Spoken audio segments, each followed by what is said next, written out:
రాష్ట్రంలో ఎండలు ఠారెత్తేస్తున్నాయి. ఉదయం 10 దాటిన తర్వాత బయటకు రావాలంటేనే జనం జంకుతున్నారు. కానీ ట్రాఫిక్ పోలీసులు మాత్రం మలమలమాడే ఎండలోనూ విధులు నిర్వహించాల్సిందే.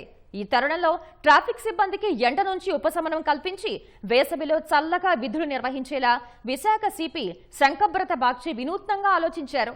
దాతల సాయంతో 5 లక్షల రూపాయల విలువైన కూల్ జాకెట్స్ ని సమకూర్చారు. అత్యధిక ఉష్ణోగ్రతల్ని తట్టుకుని డ్యూటీ చేసేలా 220 మంది ట్రాఫిక్ సిబ్బందికి కూల్ జాకెట్స్ అందించారు. అసలు ఈ కూల్ జాకెట్స్ ప్రత్యేకత ఏంటి, అవి ఎలా పనిచేస్తాయో సిపి వివరించారు.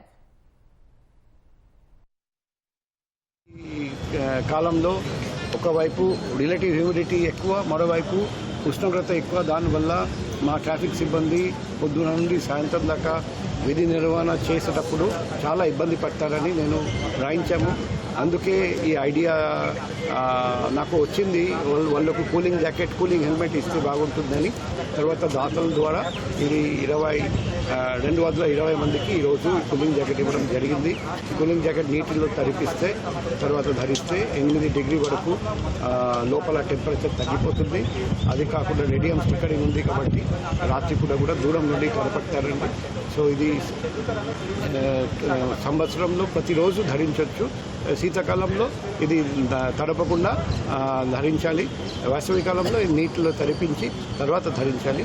సో రాబోయే రోజుల్లో మేము కూలింగ్ హెల్మెట్ కూడా తెప్పించబోతున్నాం. ఇటువంటి ఇంకొక ప్రోగ్రాం పెట్టి వాళ్లకు ఎయిర్ కండిషన్ కూలింగ్ హెల్మెట్ కూడా ఇవ్వబోతున్నాం.